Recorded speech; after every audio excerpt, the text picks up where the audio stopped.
എല്ലാവർക്കും നമസ്കാരം. ഇന്ന് നമ്മൾ വന്നിരിക്കുന്നത് ക്രിസ്മസ് സ്പെഷ്യൽ ആയിട്ടുള്ള ഒരു വെള്ളയപ്പത്തിൻ്റെ റെസിപ്പി ആയിട്ടാണ്. നല്ല സോഫ്റ്റ് ആയിട്ടുള്ള സ്പെഷ്യൽ ടേസ്റ്റുള്ള ഒരു വെള്ളയപ്പമാണ്.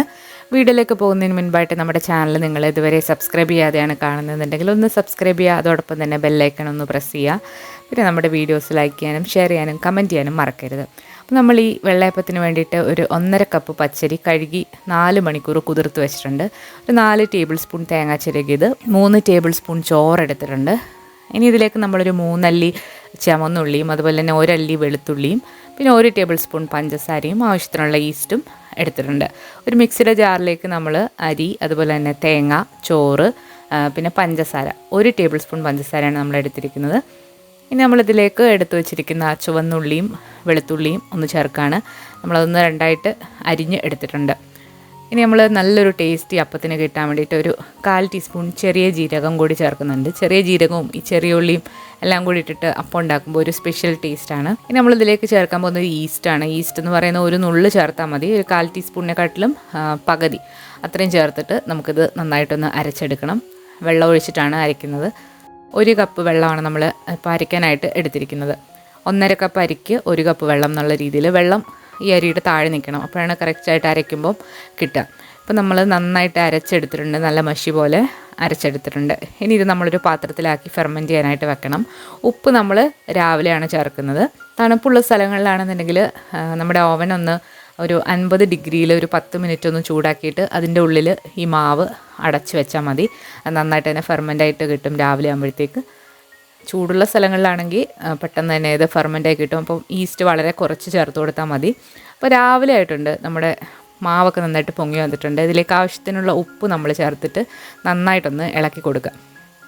നമ്മൾ രാവിലെ എടുത്തിട്ട് ഇങ്ങനെ ഇളക്കിയിട്ട് വീണ്ടും 1 മണിക്കൂർ അടച്ചു വെച്ചിട്ട് നമുക്കിതൊന്ന് ഫെർമെൻറ്റ് ചെയ്തെടുക്കാം. അപ്പോഴാണ് നല്ല സോഫ്റ്റായിട്ട് അപ്പം കിട്ടുന്നത്. അപ്പോൾ 1 മണിക്കൂർ കഴിഞ്ഞിട്ടുണ്ട്. വീണ്ടും ഈ അപ്പത്തിൻ്റെ മാവ് ഒന്നുകൂടെ നന്നായിട്ട് പൊങ്ങി വന്നിട്ടുണ്ട്. അപ്പോൾ ഒന്നുകൂടെ ഒന്ന് ഇളക്കി കൊടുത്തതിന് ശേഷം നല്ല സോഫ്റ്റായിട്ടുള്ള അപ്പം ഉണ്ടാക്കിയെടുക്കാം. പാലപ്പമോ വെള്ളയപ്പമോ ഏത് ടൈപ്പിലുള്ള അപ്പം വേണമെങ്കിലും നിങ്ങൾക്ക് ഉണ്ടാക്കിയെടുക്കാം. വെള്ളയപ്പം എന്ന് പറയുന്നത് നമ്മുടെയൊക്കെ സൈഡിൽ ദോശ പോലെ ഇരിക്കുന്ന അപ്പത്തിനാണ് വെള്ളയപ്പം എന്ന് പറയുന്നത്. അതുപോലെ തന്നെ ചുറ്റിച്ചെടുക്കുന്ന അപ്പത്തിന് പാലപ്പം എന്നാണ് പറയുന്നത്. അപ്പോൾ നമ്മളിന്ന് ദോശത്തവയിൽ മാവ് ഒഴിച്ചിട്ടാണ് അപ്പം ഉണ്ടാക്കിയെടുക്കുന്നത്. പാലപ്പത്തിൻ്റെ റെസിപ്പി നമ്മൾ കഴിഞ്ഞ ദിവസം അപ്ലോഡ് ചെയ്തിട്ടുണ്ടായിരുന്നു. കണ്ടു നോക്കിയിട്ടില്ലാത്തൊരു കണ്ടു നോക്കണം.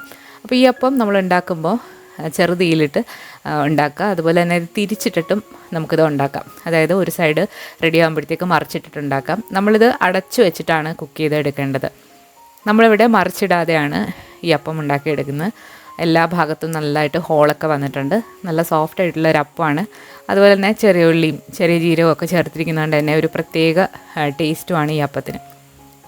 നന്നായിട്ട് വെന്ത് വന്നിട്ടുണ്ട്. നമുക്കിനി ഇതൊരു പാത്രത്തിലേക്ക് മാറ്റാം. ഇതുപോലെ തന്നെ എല്ലാം ഒന്ന് ചുട്ടെടുക്കാം. നല്ല ടേസ്റ്റി ആയിട്ടുള്ള അപ്പമാണ്.